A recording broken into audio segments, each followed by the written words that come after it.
Hello, everybody. Welcome. Welcome, welcome. We'll just give it a minute and then we'll start it up. Okay. All right. Hope everyone's doing well. Happy Wednesday. Today's topic is overpromising and underdelivering. Can Trump get back on track? So to begin with, Trump came in with some very aggressive, very optimistic campaign promises when it comes to the economy. Of course, maybe his most important promise was to revive the US industry, to bring back manufacturing jobs. And the way he pledged to do this was through his tariff policies. So as we look around, we see that jobs growth has been incredibly sluggish. Really, jobs in recent months, job growth has been barely above zero. In some months, we've actually seen job destruction. And we really, aren't seeing anything in the way of new industries, new manufacturing growth outside of AI. And of course, AI has nothing to do with anything to do with Trump's policies or tariffs. The other major promise Trump promised was on inflation. That he really slammed the Biden administration, rightfully so, for having 4 years of very high inflation, and Trump promised that he was going to bring down inflation. But where are we on inflation?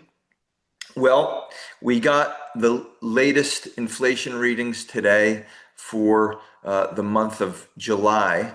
And this is the inflation gauge, the PCE inflation index, which the Fed uses for its 2% inflation target. We learned that inflation is running, the headline inflation number, which leaves out oil prices and food prices, that is running at the core inflation number is running at 3.3%. And the headline inflation number, which includes oil and food, that's running at 3.7%. Well, how does that compare to the end of the Biden administration? We know that during the entire Biden administration, we saw inflation go up like a whopping 22%. And at one point, annual inflation was running at over 9%. But by the end of Biden's term, inflation had come down significantly. So core inflation by the end of the Biden administration was running at 2.8% on a year-over-year basis. And headline inflation was running at 2.6%. So again, we said that core inflation is running at 3.3%.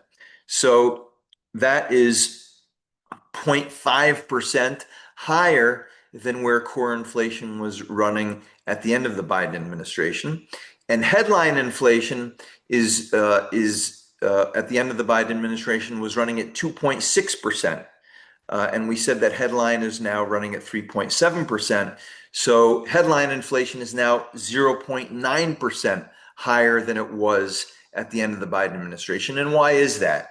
Well, oil obviously has a little bit to do with it. But really, if you look at the Biden administration, when he left office, oil prices were basically where they are right now. Oil has essentially it's been down, it's been up, but oil prices are essentially where they were.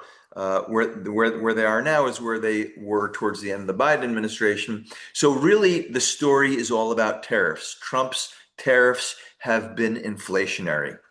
So that's been the problem, and that's why the Fed is having such trouble with inflation. So so 2 for 2, Trump overpromised on manufacturing jobs and jobs overall and underdelivered. And then on inflation, again, another overpromise and underdeliver. In fact, in both indicators, both jobs overall and inflation have gone in the wrong direction. We had much stronger job growth under Biden than we have under the Trump administration. And then another big promise that Trump made was that interest rates were going to come down. And we know that he's been beating up, had been beating up on Jay Powell, who was the prior chairman of the Fed, for not bringing down interest rates. And under the new chairman of the Fed, Kevin Warsh, bond yields have only gone higher, right? So borrowing costs for both the government and for households, mortgage rates, they've gone up considerably. By the end of the Biden administration, the 10-year bond yield was at about 4%. Now it's backed up to close to 4.7%. So like a 70 basis point increase in bond yields. So again, another over promise and under deliver. And then the final, economic pledge that Trump made was to bring down the government deficit. And the way he was going to do that was through the Department of Government Efficiency, the DOGE, right? And Elon Musk took over the DOGE, and he was tasked to make enormous spending cuts. And Scott Bessent, the Treasury Secretary, promised that the fiscal deficit was going to essentially be cut in half under the Trump administration. So by the time Biden left office, the fiscal deficit was 6% of GDP. And that means that, more and more, the government is issuing more and more bonds. The government debt to GDP ratio continues to rise because of all of this government borrowing. And the DOGE turned out to be a big nothing. And literally nothing was accomplished. A lot of big headlines, a lot of announcements, but in terms of spending reduction, we got a whopping zero. No spending reduction out of the DOGE. And as a consequence, this year, the latest estimate is that the government deficit is expected to actually rise to 6.6% of GDP, larger than it was when Biden left office, and actually even larger than it was last year in Trump's first year in office. In Trump's second year in office, the deficit's actually rising to 6.6% of GDP, and that has nothing to do with the war, by the way. The war, you hear about all the huge run up in costs due to the war. It's actually peanuts. It's due to other spending that the government is doing. So our deficit is even rising. So we're basically 4 for 4 on overpromise and underdeliver, right? Manufacturing jobs and jobs overall are worse. Inflation is higher. Interest rates, Trump said, would be lower. They're higher. The budget deficit was supposed to be slashed in half. Higher. Okay, so these are big problems. And late last week, and big problems electorally, right? We're going into midterm. We're right in the heart of election season, running up to November 3rd midterm elections. And we had all these big promises, none of them being delivered, and it's setting the Republican Party up for some difficulty probably in these elections. So everything sort of came to a head at the end of last week with financial markets very, very focused on the bond market. And why the bond market? The bond market has been the place where you can see all of these poor economic results coming to a head, right? High inflation, big government deficits, and rising bond yields have become an enormous, enormous problem for the US government. And as a result, the Treasury Secretary, Scott Bessent, announced that he was going to begin to intervene in the bond market by buying long-term bonds. Okay, he was going to start buying bonds anywhere between 10 and 20 and 30-year bonds. And in order to finance that, he announced he was going to issue short-term bonds, okay, and he'd use the proceeds, the cash raised from that, the issuance of short-term bonds, to buy back those long-term bonds. And in doing that, the hope would be that bond yields would at a minimum stop going up, but hopefully start to bring them down. Okay? So now, this is not a good policy. We're going to talk a little bit later of why this is not a good policy. But it's not the first time we've seen a government do this. In fact, the Biden administration did the exact same thing. Janet Yellen was the Treasury Secretary, and the place where Besant got this idea was from Janet Yellen. And that policy was continued for the entirety of the Biden administration. The difference is that under Trump, this plan is now going to be doubled. So the size is going to be increased significantly. Okay, now I don't want to make too much of this. Okay, it's still a small size. So under the old program, the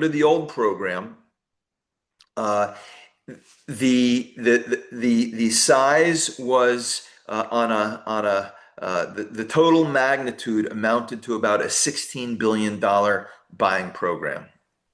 Under the new program, the estimate is going to be it should be about $32 billion. Okay, so that's a $16 billion increase. Now, the size of the US bond market is $32.2 trillion. Okay, that's the size of US government bonds that trades in public hands. Okay, 32.2 trillion. So if under the Trump administration, we're now going to see $32 billion of buybacks, that's only about 0.1% of the entire bond market. So it's peanuts. It's nothing. And if we're talking about a $16 billion increase from what we saw under Biden, right, that's even smaller. That's a 0.05% increase if we're talking about in terms of the size of the overall bond market. So we're talking about a trivial increase in terms of size. Now, if you were paying attention to this news story, you probably saw this big headline come across the Wall Street Journal, Bloomberg, Barron's, the Financial Times. Everybody reported that some official from the US Treasury Department said that the United States could use its general account to fund the bond buyback. And the size of the US general account is $950 billion, so almost $1 trillion. So many people ran with the idea that the United States is going to buy back something like $1 trillion in bonds. Okay, that's a lot bigger than the $32 billion number that I just mentioned. And of course, as is often the case, the financial media was way off base with this analysis. All the story said was we could use some of that cash that's sitting in our checking account. Okay, 950 billion we have sitting in a checking account. We could use some of that money for a buyback. Now, does this mean that therefore the government does not need to issue short-term bonds in order to buy back some of these long-term bonds? Because they have all this cash, they have nearly $1 trillion sitting in a checking account. Maybe they can just use that money. No, this 950 billion that is sitting in a checking account or a savings account, it's all earmarked. All that money needs to be spent. It just hasn't been spent yet. Remember, the government is running a deficit.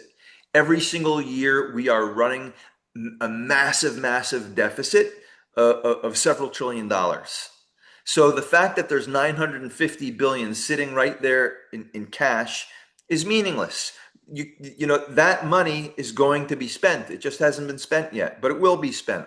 So if the government taps that account, they still need to replenish it because that money is going to be spent. So they still will need to issue short-term bonds to finance any long-term buyback.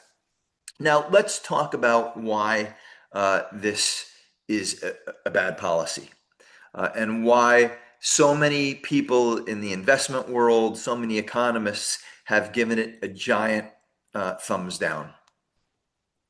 Well, first of all, if we're talking about bonds that are 10-year bonds, 20-year bonds, 30-year bonds, and they were issued some time ago. They weren't just issued yesterday, right? They were issued months ago, maybe even a year ago, 2 years ago.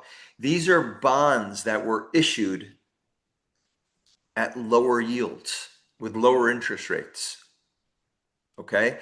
Now the government is going to issue short-term bonds at higher interest rates to buy back bonds that are already out there that carry lower interest rates. So that's a really bad trade for the government, right? They're going to have to pay much higher interest on newly issued bonds than the interest that they're paying on these longer dated bonds. So that's a money loser.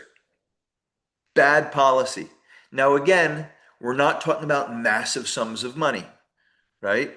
But when a government's already running a deficit, we really don't have money to waste on absurd financial operations that don't make any economic sense. So why do it?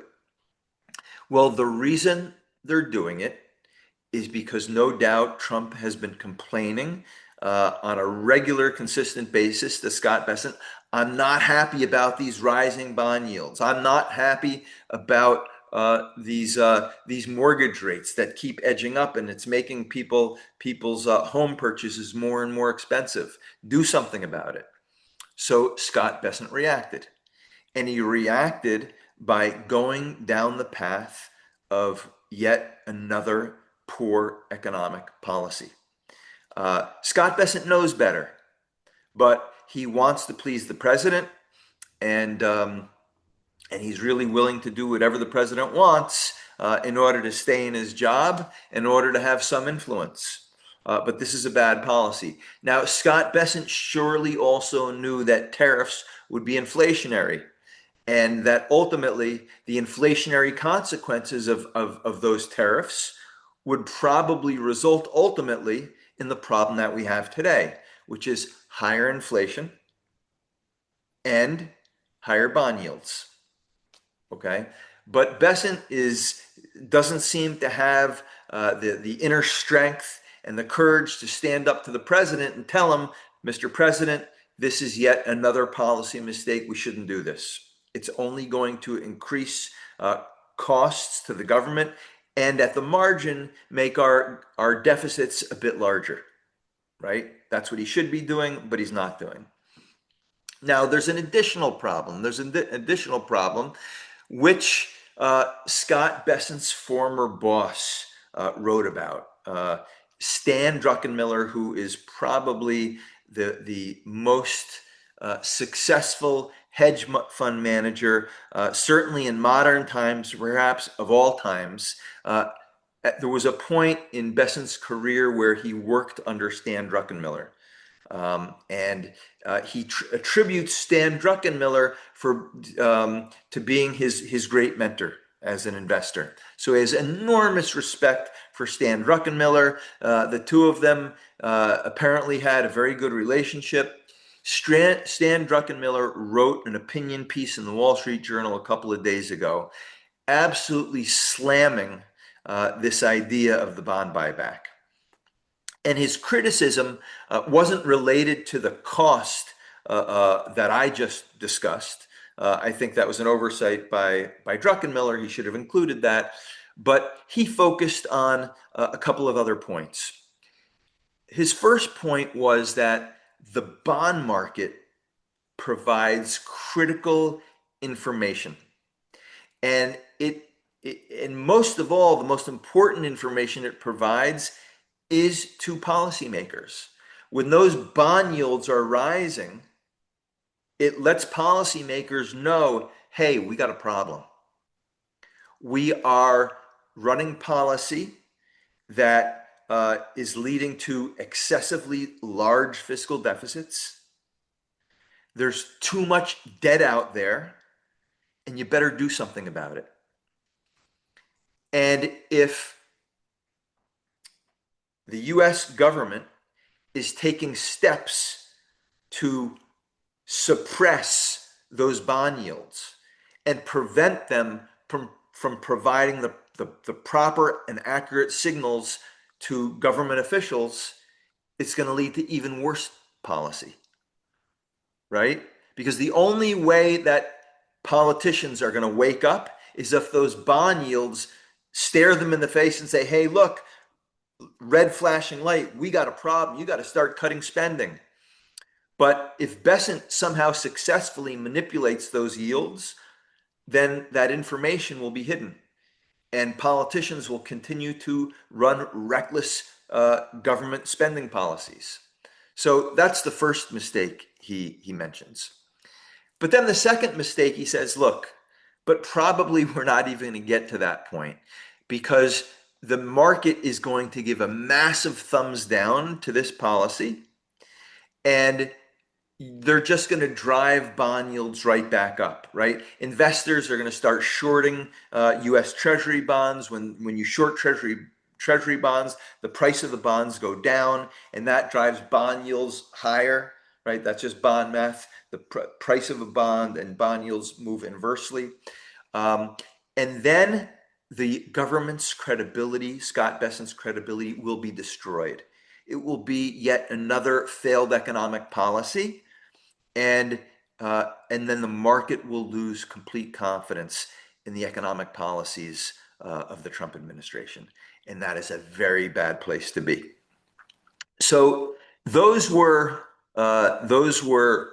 the main arguments made by Stan Druckenmiller. And that puts Scott Bessent in a very, very, very difficult position, because this is the man who he has so much respect for. Again, he credits Druckenmiller for being his mentor. And now what is Bessent going to do? How does he defend this policy when the greatest hedge fund manager, who, by the way, has been concerned about fiscal deficits, for many, many years, and the two of them have agreed that this is the key issue, and now Bessent is going in a wildly different direction, and his former mentor is criticizing his policies. It's a tough place to be for Scott Bessent. And we're going to have to see how he responds to that. And I'm sure the next time he gets in front of a reporter, he's going to be asked about that. And it'll be very interesting to hear his response. But now, as I said before, is this a catastrophic problem? Is this going to cause a meltdown in financial markets because it's a bad policy? No. And the reason why I say no so confidently is, again, because it's small, right? They're not doing this in large size. They're not capable of doing it in large size because they just don't have the resources. They don't have the resources to buy up a huge number of 10-year and 15-year and 20-year and 30-year government bonds, right? We're running deficits. We just don't have the financial power to be able to do this in size. So the amounts that we're doing it in are very minuscule. So the distortions that this policy is going to create are also pretty small. And the deterioration in government finances, the larger deficit that we're going to get from these policies, also pretty minor. So this is nothing that is going to derail the financial markets. But at the same time, it's certainly not going to work, and it does chip away at the credibility of Trump's and Bessent's policies when it comes to the economy. And it's more of the same, right? More over-promising and under-delivering. Scott Bessent came out and said, I have asymmetric information. Asymmetric information means I know more about government finances. I know more about the market than anyone out there. Why do I know more? Not because I'm Scott Bessent and I'm smarter. No, because I work inside the government and I have information that you don't have. And therefore, I know that these policies are going to work. Okay? Now, that's just not credible. Just like his tariff policies didn't work and caused inflationary problems and didn't create any more manufacturing jobs, the market sees through this as well. It's not going to work, right? It's definitely not going to work. You, Scott Bessent, are not more powerful than the $32 trillion bond market, right? The largest market in the world is the bond market. No single government and no single individual can outmaneuver the largest market. Well, the currency market is actually bigger, but the bond market, the second largest market, no one's going to overpower the U.S. Government bond market, right? No government, no human being. And Bessent, when he says, I have information, asymmetric information, I know more than you, people laugh at that. The professionals on Wall Street laugh at that. And he kind of, he makes a fool of himself, and he's losing credibility in the marketplace. And that is not a good place to be for a policymaker. Now, let's understand this inflation problem a bit more. And of course, the inflation problem fuels the bond yield problem, right? The higher inflation goes, the higher those bond yields go. There's also the fiscal deficit component, but let's leave that aside for a minute, or for this entire discussion, because we know that there's nothing that the Trump administration is going to do to bring the budget deficit down. They don't talk about it anymore in any serious way. That'll have to be left to a future administration, and hopefully, God willing, someone's going to tackle it down the road. But it won't be this administration. But what about inflation? Okay, inflation is something that this administration could do something about. So let's understand the inflation problem that we have and where it's coming from. Well, there are a few reasons for it. Number one, we have high inflation because in part it's a hangover from the excessive government spending and money printing that we had under Biden, right? So when Trump came into office, inflation was too high, right? It was above the Fed's 2% inflation target. Yes, it's gone higher, but it was already too high. And so Trump came into office, and Bessent came into his position with an inflation number that was higher than it should have been. Then on top of that, we have Trump's tariffs, and that stimulated more inflation.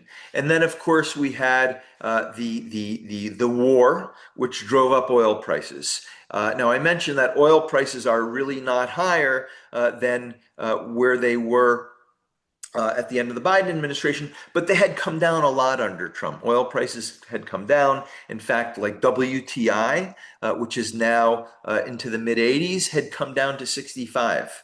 So oil prices had come down a lot before the war, and then they shot up. So that's also obviously it is a contributing factor. Tariffs are the bigger factor, but oil prices also significant. Now, at some point, the inflationary impact of tariffs, that will dissipate. That'll go away, right? Tariffs were they were announced, they were implemented. That's a one-time price increase.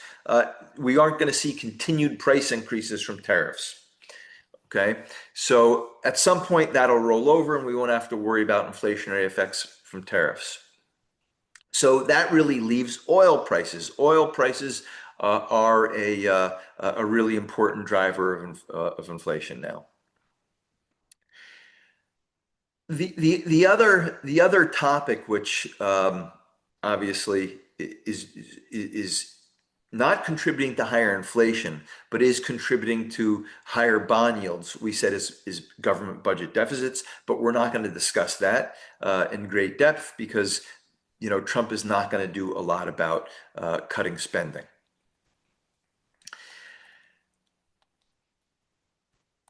Now, the question is, what should be done then?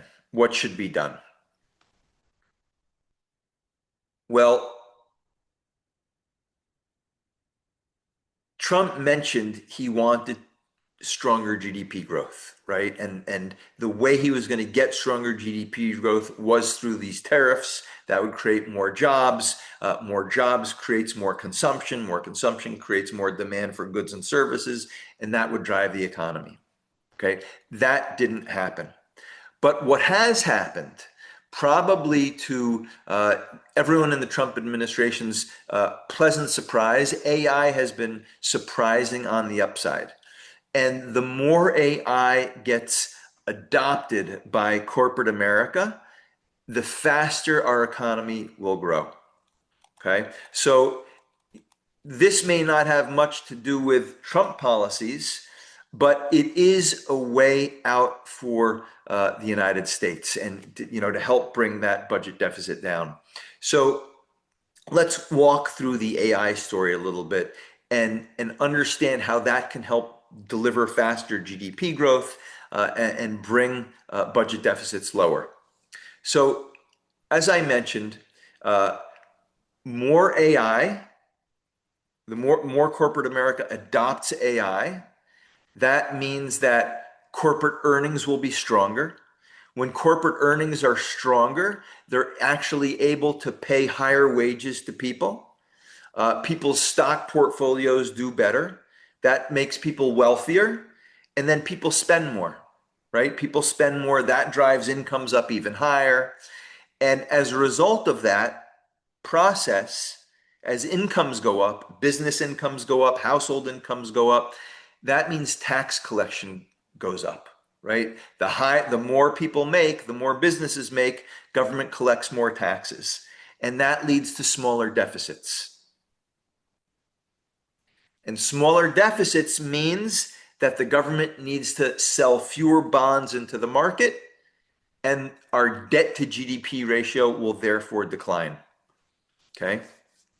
So that's the first way AI, through faster GDP growth, creates smaller government deficits and lower debt. It impacts the numerator.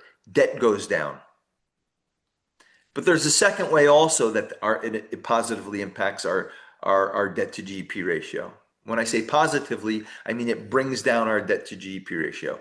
The second way is the denominator grows faster. That is, GDP grows faster. Okay, GDP grows more rapidly, right? So with AI, you get faster GDP growth, and because GDP, even if you keep the debt stable, a growing denominator brings your government debt to GDP ratio down. Okay, so let's assume, just to show you very concretely, let's assume right now I mentioned our government debt is $32 trillion. Okay, our denominator, the size of our GDP, also happens to be $32 trillion. So our debt to GDP ratio is 100%, right? $32 trillion in debt divided by a $32 trillion economy is 1, or 100%. So that's what our debt to GDP ratio is right now. Let's assume that we keep our debt. Okay, this is an unrealistic assumption, but I just want to demonstrate to you the power of faster GDP growth and how it can dramatically reduce our debt to GDP ratio, which is what really matters. So assume our government debt stays at $32 trillion for the next 10 years. Now assume that our nominal rate of GDP growth runs at 5.5% a year. Okay, so nominal GDP growth is simply your real GDP growth, which is, let's say it's 3.5%, which is fast GDP growth. We're right now growing under 3. But if we grew at 3.5% because of AI, plus let's say 2% inflation, that gives you 5.5% nominal GDP growth. So if we were to grow by 5.5% a year for 10 years, our economy would go from $32 trillion to $54.7 trillion in 10 years. And again, if we held our debt stable at 32 trillion, our debt to GDP ratio would decline from 100% where it is today all the way down to 58.5%. Okay, that is the power of GDP growth. And if somehow AI could kick in and deliver 3.5% real GDP growth plus 2% inflation, and we keep our debt stable, in 10 years, our debt problem would evaporate because 58.5% debt to GDP ratio is more than completely manageable. Actually, that is just a fantastic ratio. Okay, but it's not realistic. It's not realistic. So let's get realistic. Let's say that Scott Bessent, his plan proved to be accurate, and that we were able to reduce our fiscal deficit from 6%, where it was last year, to 3%. Let's say we cut it in half. And our nominal GDP growth rate was 5.5% a year over the next 10 years. That would bring our debt to GDP ratio down from 100% where it is today to 82% in 10 years. That's also darn good. It would solve our problems. It would solve our problems. Okay. Let's say, I'm going to give you one more scenario, a couple more scenarios. Let's say that we stay on our current path of fiscal deficits of 6% of GDP. Okay. We continue for the next 10 years. We make no improvement. Year after year, 6% of GDP deficits. And we grow, again, a nominal GDP growth rate of 5.5%. In 10 years, our debt to GDP ratio would rise to 105.2% from 100% today. Okay, that's not good. It's not good, but it is far from catastrophic. Okay, so this assumes that we really benefit from AI. Now I'm going to give you a more catastrophic outcome. Let's say we continue our deficits of 6%, but instead of our economy growing at 5.5% nominal GDP growth, that is 3.5 real GDP plus 2% inflation, let's say our nominal GDP growth is 4%. Seth, are you talking about 6% growth and deficits? Is that what you're saying? No, I'm saying our deficit. So our GDP is $32 trillion, right? Right. So if you take 32 times 6%, that gives you basically $1.9 trillion. So our deficits are roughly $2 trillion. Okay, you're adding it 1 point. Okay, 1 point. Okay. So our $2 trillion divided by the size of our economy is 6%. So that's a fiscal deficit of 6% of GDP. Understood? I hope everyone gets that. Okay. Okay, so if our nominal growth rate is just 4% and we continue to run deficits of $2 trillion or 6% of GDP, our debt to GDP ratio will be 120% in 10 years. That's very problematic. So if we deliver very strong growth and we don't get spending under control, okay, we're going to deteriorate over the next 10 years, our government to deficit, but it will not be catastrophic. But if somehow AI doesn't deliver these very fast growth rates that the Trump administration is hoping for, we got serious problems from a deficit and debt standpoint. Okay, so we really need to hope that AI works. And this brings me to the next topic. Right now, I was listening to a political podcast, and I was what the commentators were saying. These are political strategists who manage Republican campaigns. They were saying a Republican can't really get out there, or a Democrat for that matter, and endorse AI. And the reason for that is because AI has become like a dirty word. There is so much resistance to it, to the data centers and concerns about people losing their jobs, uh, that people it's become political poison. If we do not fully embrace AI as a society, we're cooked because it is the growth driver. Um, and just to put things in perspective, when you look back at technological revolutions that we've had throughout American history that have really driven the US economy forward, and given us the incredible standards of living that we all enjoy, from like a pollution standpoint, from a job destruction standpoint, AI is the tamest technological innovation that we've ever seen, right? We're not seeing these giant smokestacks that we've seen in the past. We're not seeing enormous pollution spew out, right? We're not seeing, these aren't molten steel mills. We're not seeing pollution spew from freight trains that use coal, right? Mostly what we're talking about are very large boxes that contain computers and electrical equipment and cooling systems. And yes, it's a bit expensive, it's this, but and the noise we get, it's humming, right? But even this apparently is too industrial for us, right? And it just gets back to what a pampered society we've become, right?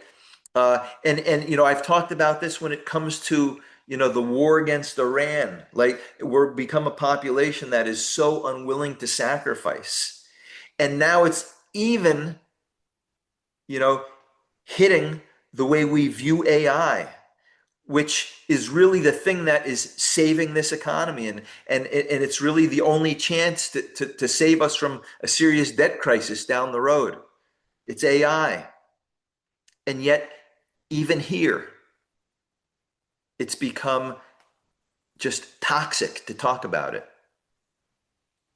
And we better wake up, and someone better make the case, right? Politicians better start making the case that we need to embrace it as a society, because it is really our future. And if we shun it, we're going to face a real economic calamity. So AI is one of the keys, right? And it doesn't take cutting government spending, right? It doesn't take real pain on the part of the American people, right? But we just have to allow it to happen. But even here, there's a risk we might not allow it to go forward. We might slam on the brakes. There's a risk. There's a risk, and it really depends on who the next leaders are of the United States. Are they going to allow technological innovation to persist and to continue, and to paint the better future for Americans and our country, or are they going to slam on the brakes and really set us up for economic calamity? So this can help us in terms of GDP growth, ultimately can help bring down inflation, because it will help us be more productive. To produce a single good, it'll cost less money. That ultimately bring down inflation, so it can go a long way and to help us bring inflation down. So it can cure some of our are glaring problems that we have right now. Now, the other key, and I can't, you know, overstate this, is the war, right? Is the war. And just from a pure economic standpoint, leaving out our national security, and you really shouldn't leave out our national security, but let's leave it out. I've talked about national security enough in past episodes. But as it relates to inflation, okay, this war is absolutely critical to ultimately bringing down the price of oil. And the latest strategy that the Trump administration has, I can't say embraced, but it's now leaning into a bit, right? We'll see how long it leans into it, is what they're calling economic D-Day, right? Economic D-Day against Iran. And the question is, can this work, right? This is a combination of very strong sanctions against Iran, and not only sanctioning Iran, but what is known as secondary sanctions, that you sanction any country or any entities that do business with Iran, that trade with Iran, that provide financing for Iran, that enable Iran to use its banking sector.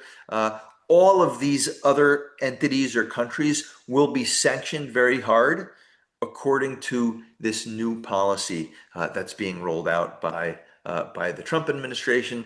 And Scott Bessent is the one that is leading the effort here.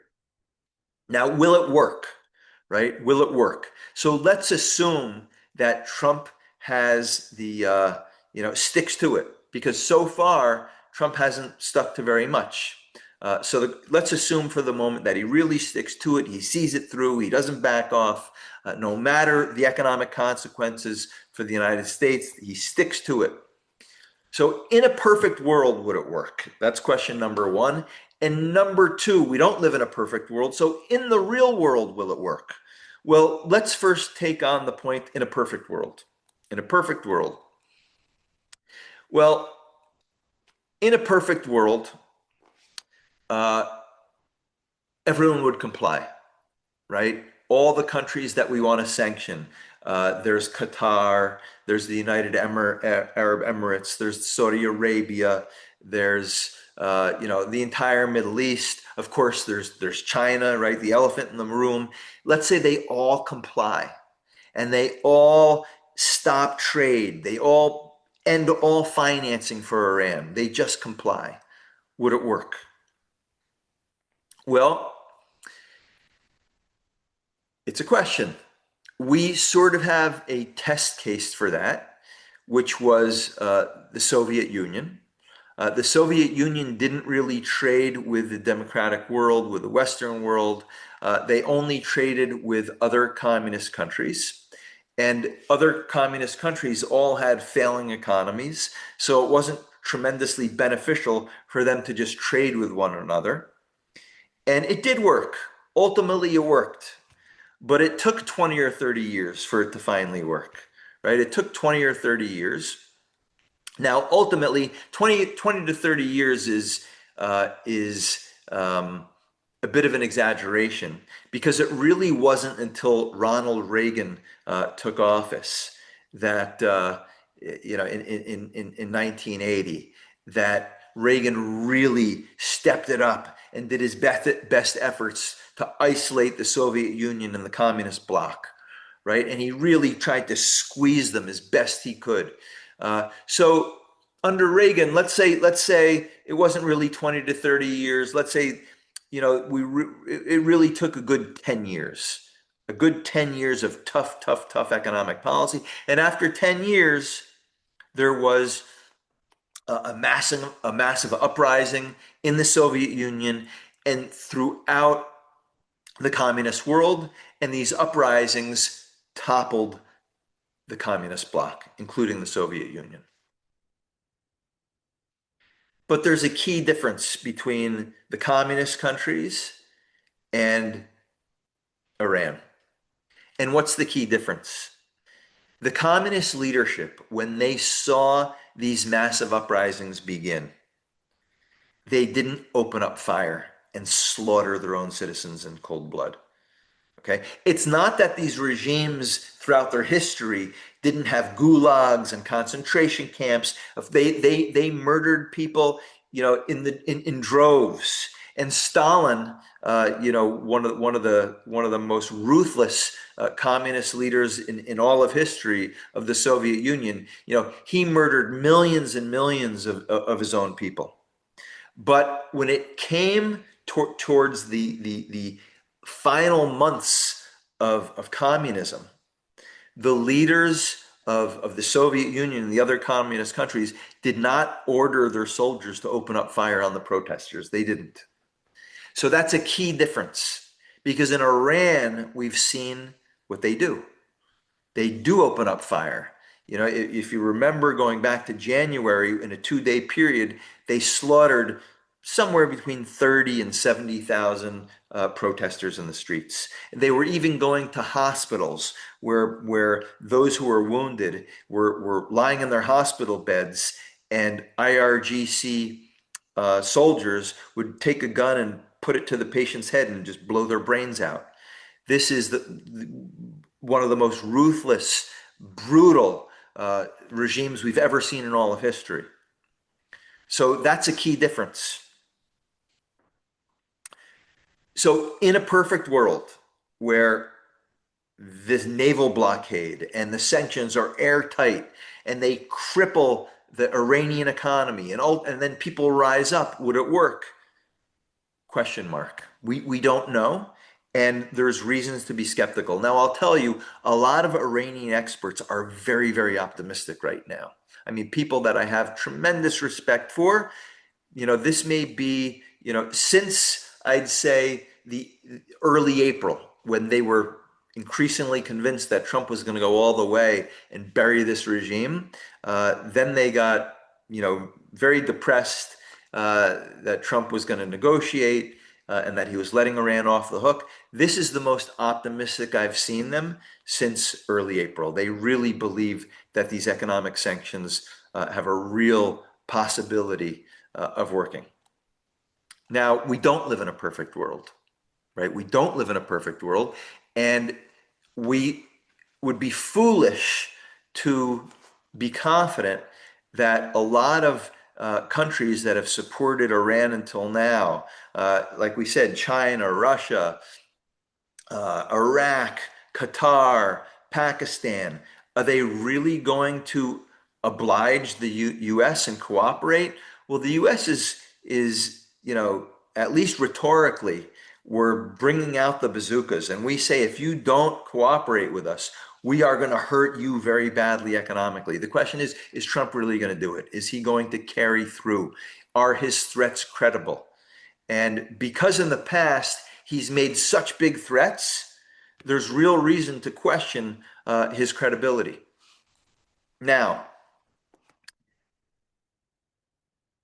there's additional reason it's not just Trump's track record that should give pause to us to question his credibility.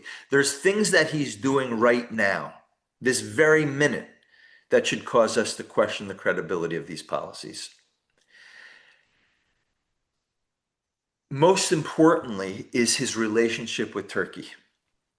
For whatever reason that I certainly cannot understand, Trump seems to think that the president of Turkey, Erdogan, who is another ruthless dictator, who is a member of the Muslim Brotherhood, who is the most important supporter of Hamas, that is now trying to support Hezbollah in Lebanon, that even at times supports the Iranian regime.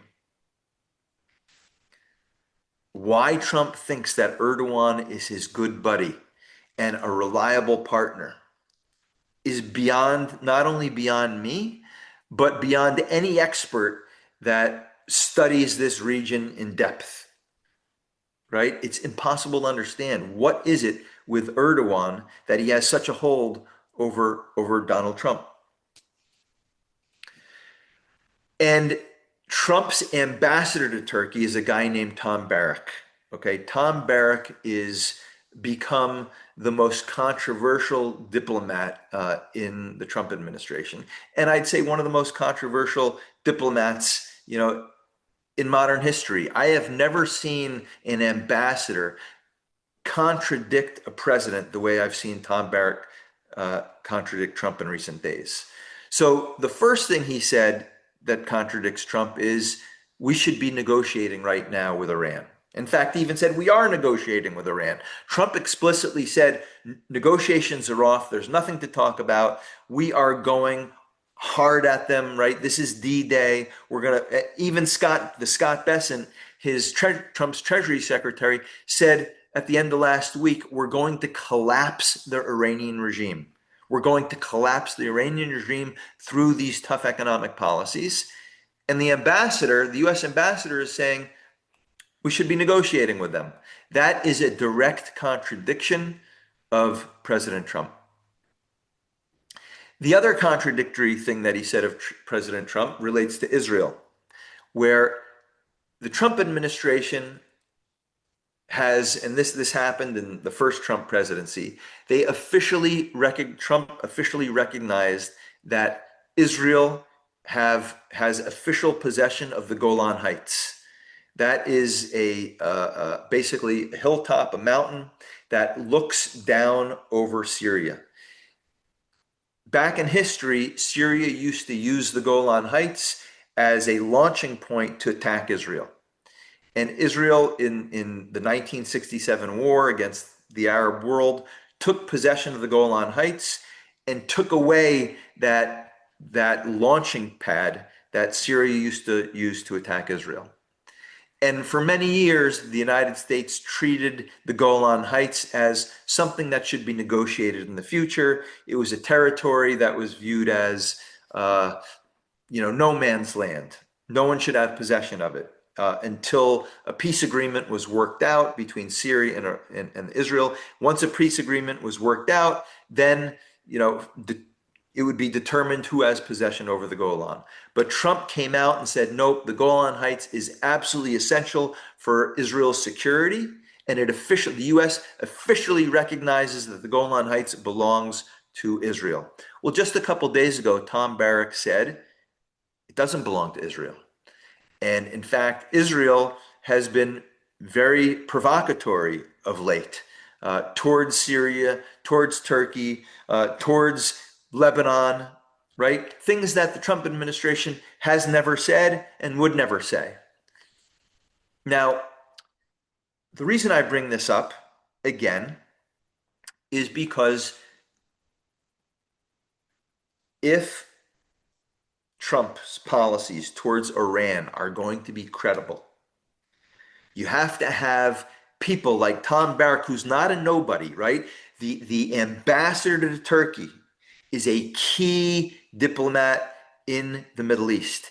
He probably is the most important U.S. diplomat in the Middle East. And when he speaks, in theory, that is supposed to represent U.S. policy. And when you have Tom Barrack sending mixed messages about U.S. policy in the Middle East, that delegitimizes Trump. And it makes his policies towards Iran questionable. Is Trump really saying we're not negotiating with Iran anymore? It's over, and this economic D-Day is serious? Or is Tom Barrack right? Is Tom Barrack saying something that Trump isn't admitting yet, but these are conversations that are going on at any day now? We could restart negotiations with Iran. And if the U.S. is about to restart negotiations with Iran, why in the world would Qatar, or Pakistan comply with economic D-Day and impose tough economic measures on Iran? I don't need to be scared of Trump because Trump's about to negotiate with Iran any day now, right? The inconsistencies within the Trump administration, it's not like they're a week old, they're 2 weeks old, they're a month old. No, they're happening today. So is Trump's economic warfare against Iran, is it airtight? In a perfect world, we'd like to believe so. Even in an imperfect world, right? Maybe China is going to be, trying to get away with things. Maybe the Saudis are going to try to get away with things. Maybe the Turks are going to try to get away with things. But when you have obvious gaps within the Trump administration and key officials making the comments that Tom Barrack makes, major problem. A lot of people in the State Department were calling for Tom Barrack to be fired. And if that happened, it would be a major positive. But it hasn't happened yet, and many people say it won't happen. He's very close to Trump. They're good friends. Trump may listen to Tom Barrack more than he listens to Marco Rubio. These are some of the rumors that are seeping out of the administration. And if these things are true, then you got to cast a lot of doubt on whether economic D-Day is going to be a success story. Now, let's bring it back to the topic at hand, which is inflation and oil prices. The way to get inflation down and the way to get bond yields down, right? If you're going to get bond yields down, you got to get inflation down. You've got to break this Iranian regime. You've got to destroy Iran's hold over the Strait of Hormuz permanently, right? The Iranian regime needs to change. We need a fresh new government in there. Otherwise, Iran is going to continue to threaten the global oil supply. And as long as Iran can continue to threaten the global oil supply, oil prices are going to trade with a hefty premium. That is, oil is going to be traded at a higher price than it would have otherwise. That's going to fuel inflation, it's going to fuel bond yields, and it's going to continue to be a major economic problem for the United States and for Iran. So we need AI. We need this regime to be toppled. Again, forget about national security. Just for economics, this is creating major, major problems in the oil market, and that's causing inflation everywhere. This regime is causing so much turmoil economically as well, and I think people don't appreciate that. And it's not because of the war, right? The war people always say this, Trump caused the problem. Trump, by going to war. Iran has been waging war against the United States since 1979, right? They have been threatening to close the Strait of Hormuz since that time.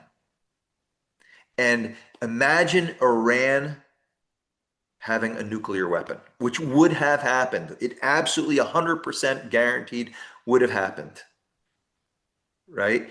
Imagine the damage Iran would have caused to the US economy, to the world, if they had a nuclear weapon, right? Because then we wouldn't be able to do anything against them, right? They could do anything they wanted because we know they're such madmen, they could launch that nuclear weapon at any moment.